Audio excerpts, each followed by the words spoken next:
Today's verse of the day is from the Gospel of Luke, chapter 19, verse 38, and it reads, "Blessed is the King who comes in the name of the Lord. Peace in heaven and glory in the highest." These are the words of the crowds that are greeting Jesus as he rides into Jerusalem. This is the famous Palm Sunday scene.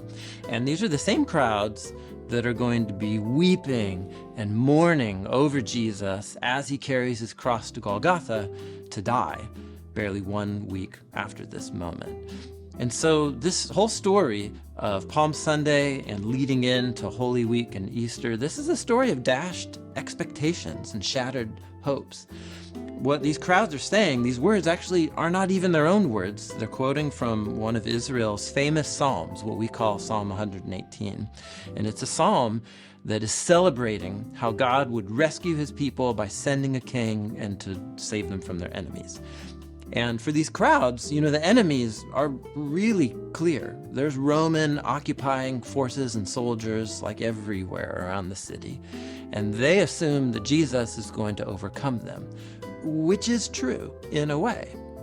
But the way that Jesus is going to gain victory over his enemies is not at all the way that these crowds assume. And this really is what the mystery of Palm Sunday, Holy Week, and Easter is all about.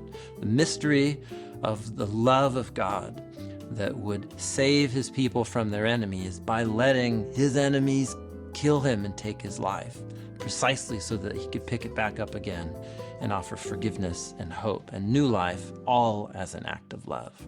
And that's really what Holy Week, all of it, is about, is pondering the mystery of the love of a God who would surrender his life for his enemies in order to save them and his friends.